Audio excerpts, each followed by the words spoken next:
it's like everything and nothing changes at the same time.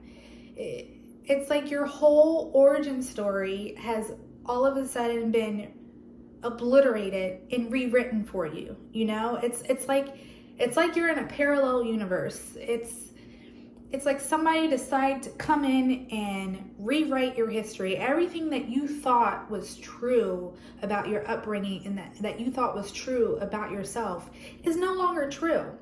Hi, my name is Andrea. Welcome back. If you were so kind enough to watch part 1 and part 2 of how Ancestry changed my life, I do thank you. Thank you so much for watching that. And if you were so kind enough to wait around for me to get my crap together to put out part 3 of this story, thank you. Thank you so much. I'm here to continue on with the story. We are at now part 3 of how AncestryDNA changed my life. So let's get into it. All right, so where I left off in part 2 was the discovery that the brother that I grew up with is actually a half brother by blood. He and I share the same mother, but we do not share the same father. And as you can imagine, that was that was very, very shocking to discover, to say the least. Before I continue on, I just want to say that my brother is my brother, full stop, point blank. No DNA test is going to change that. Even if the test revealed that we shared no blood, he is my brother. And regardless of the amount of blood we share or do not share. So the results did not and has not changed the way that I view him and how I feel about him, and just the fact that he's family and he's my brother. So he's my baby brother. I love him. I love him beyond measure, and no DNA test will ever change that. Talking about that day in particular, which I remember I was working from home that day. It was on a Wednesday, and the email came through, and I was very anxious. His test obviously ended up opening up a whole can of worms that I was not anticipating. I actually would say that nobody in my family is anticipating. So after I realized that, I call my brother, and he is a very busy person. He works all the time, so I would have been surprised if I did catch him on the phone, but I didn't. So I sent him a text message and told him to call me back as soon as he could, because obviously I had some really important news to share with him. The second thing I believe I thought of was whether or not I should reach out to that close match that sparked all of this in the first place.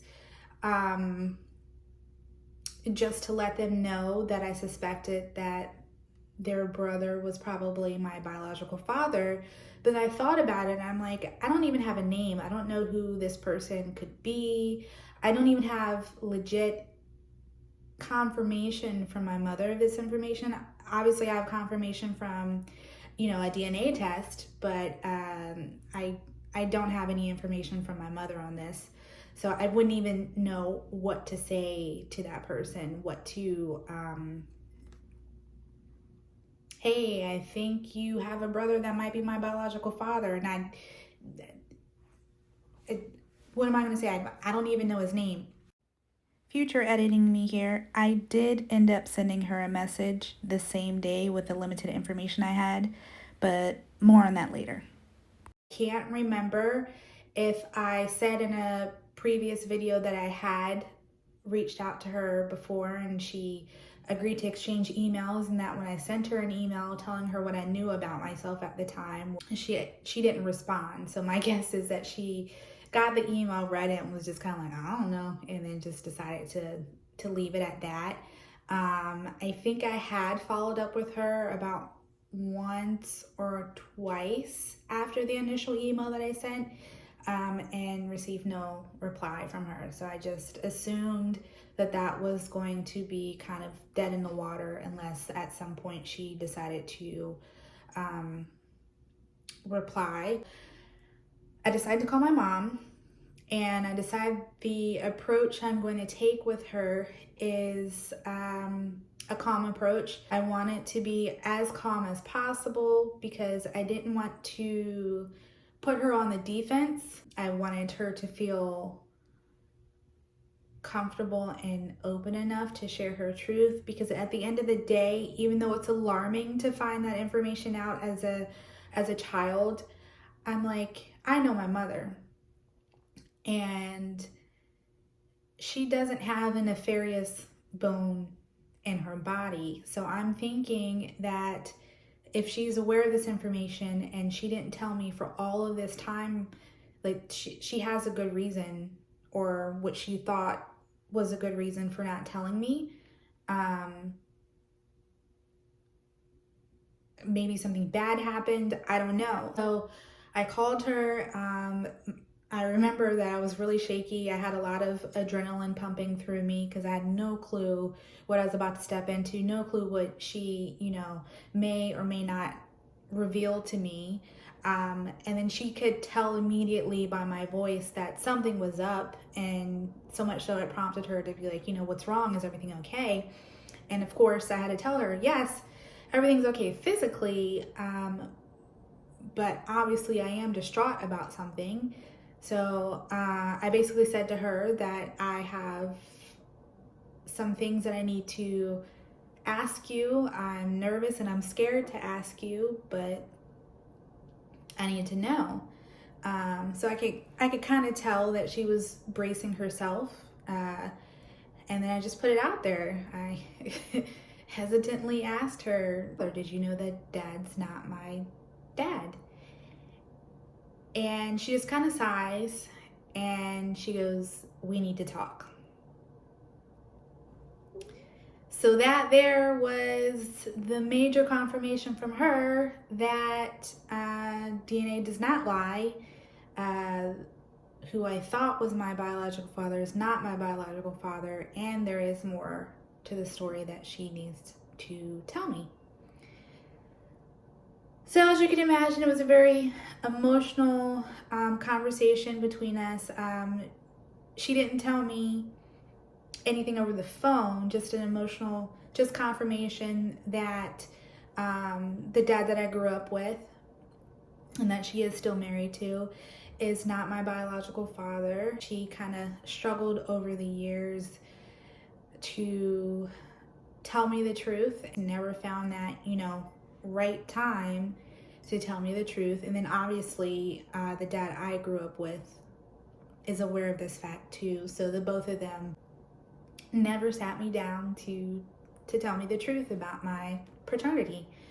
I am in my 30s, so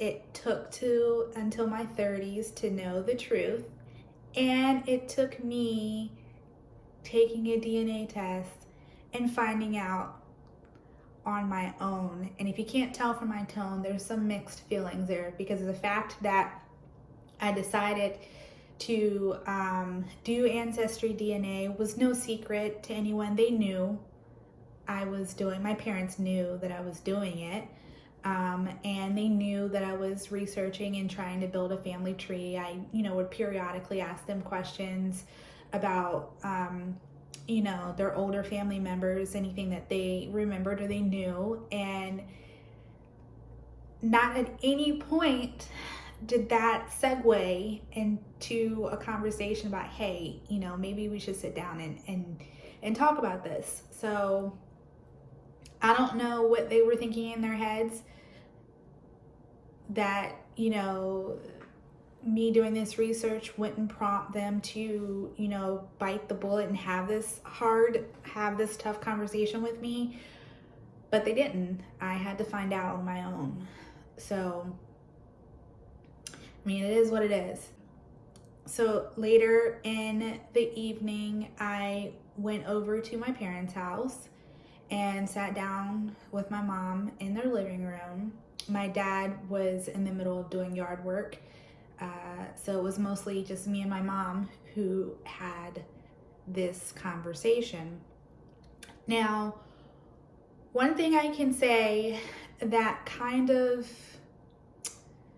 guess that kind of came together after finding all of this out.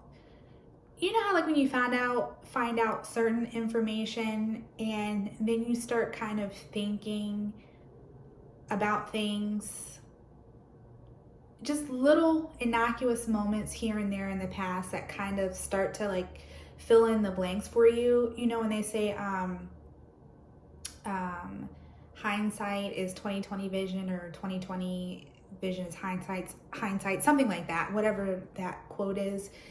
That is totally what I experienced with that, because then I started thinking on so many things, just little conversations here and there in the past that were kind of like little cues and red flags. And I think subconsciously I always knew something was off. Certain things, well, wait a minute, let me just tell you, one of the biggest red flags here, okay, is that I have my mother's maiden name. I do not have the father that I grew up with. I do not have his surname, okay? So that's a huge red flag there. And I had asked about that when I was younger, like, hey, how come I don't have dad's name? And my mom's answer to that every time was, oh, you were born before we were married, and that's why. And, I just took that to be, the truth, which it's a half truth. When I tell you the story that was told to me, you'll know it was a half truth. As I said before I went off on that tangent, I, go over and to my parents' house, and I sit down in the living room with my mother, and she, tells me the story. And essentially, remember how I said my mother met the father that I grew up with in the military? Well, she also met my biological father in the military. So at the time, she was, new in the military, trying to get her career off the ground. And she had previously been engaged to someone else in the military, but that relationship didn't work out. They broke up. Then my mom meets my biological father. They're getting to know one another. They weren't in a serious relationship by any means. But they were seeing one another. One thing led to another, and she gets pregnant with me. Now, when she gets pregnant with me, she is not too long after that, she's already getting ready to take orders to be stationed overseas. And I actually was born overseas, but she's about to leave to go overseas. And my biological father is still stationed in the States. I guess he had offered to marry my mother, but she didn't want to do that. She didn't want to marry somebody that she barely knew and was just kind of getting to know out of obligation, because she was going to have their child. So she just, turned that down flat, just turned that down outright. She ended up taking her orders and being stationed overseas. And I wish I could tell you that there was some kind of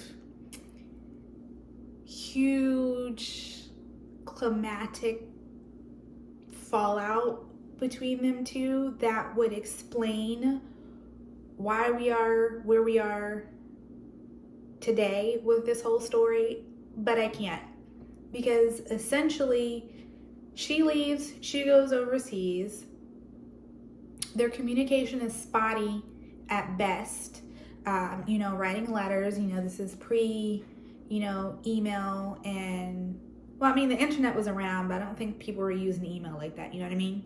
So it's actually like writing letters. And so like I said, their communication is spotty at best between her being overseas and him still being here in the States. And they just kind of lose touch.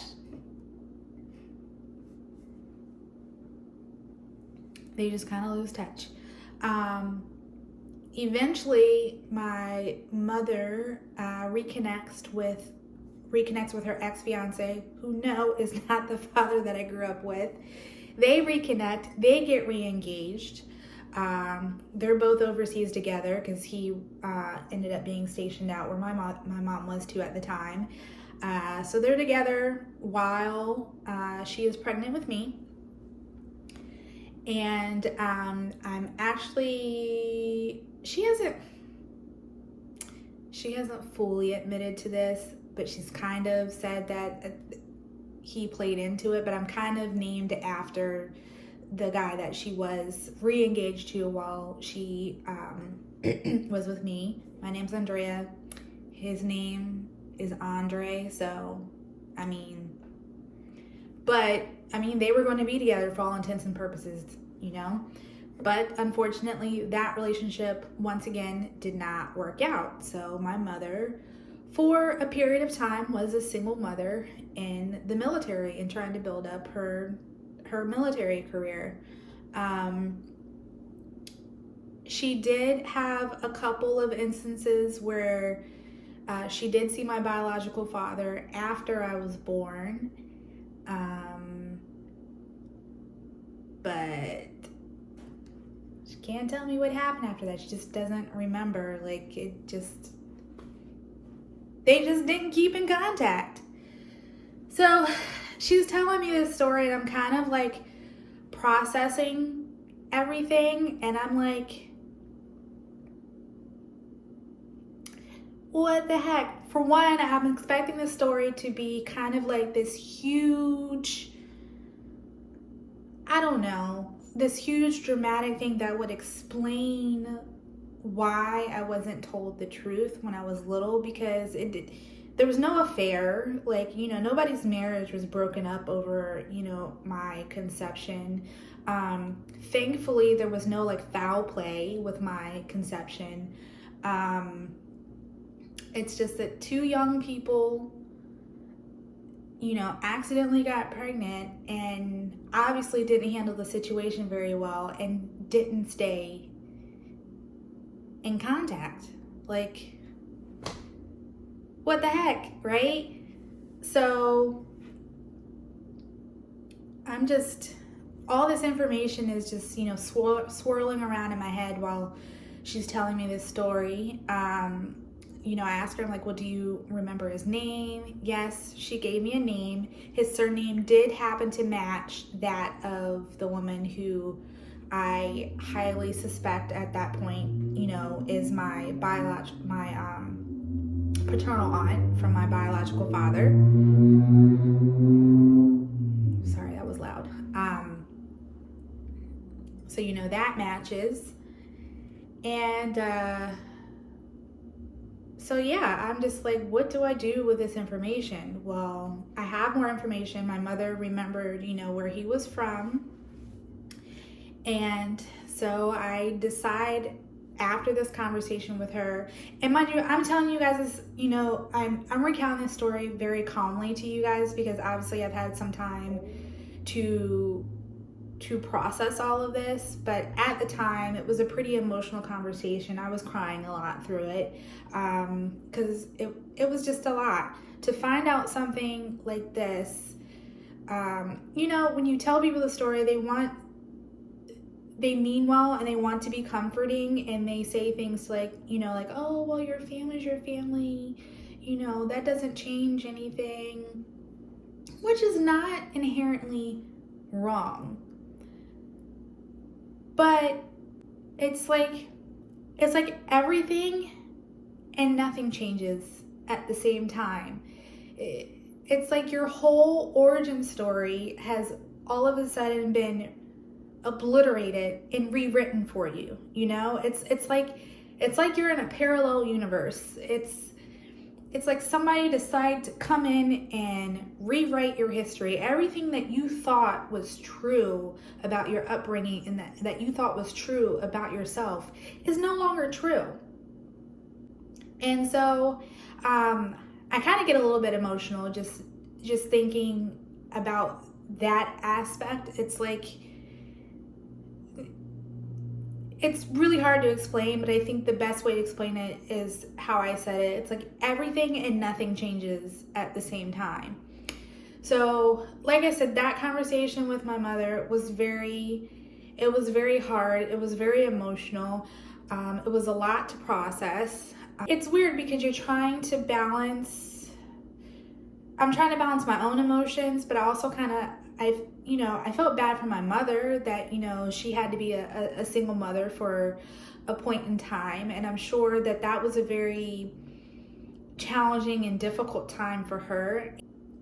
I try not to get too much in the weeds with trying to figure out what their thought processes were, because I'm not them. I'm not truly going to know that. I don't think I'm truly going to understand where their heads were at. I don't even know if they remember and understand where their heads were at. So I try not to get too in the weeds of that, because it would drive me crazy and drive me nuts to try to figure all of that out. So I decide that my next step is I'm going to try to find my biological father. It was a scary decision to decide on because, one, I had no clue if he was still alive. No clue if he was still alive, would he be somebody that I would want to get to know? If he was still alive, would he be somebody that wanted to get to know me, that would want anything to do with me, So despite having all of these worries and doubts and fears, I decided that I was going to try to find him. I'm armed with a name, I'm armed with information about where he's from, but the biggest tool in my toolbox obviously is my very close match, who more than likely is a sister of his. So I decide with this new information that I am going to reach out to her again and tell her the new information that I find out, that I had found out, and see what happens from there. So that will be part 4. I'm recording part 4 right after this video. That way I will have part 4 done and it'll be ready to upload right after this video. So I'm sorry this is so long, but thank you so much if you stuck with me through the telling of this entire story so far. I have no clue if anything I said makes sense. So if I rambled too much or if I was all over the place, apologies, but thank you so much for sticking with me this far, and I will see you in part 4.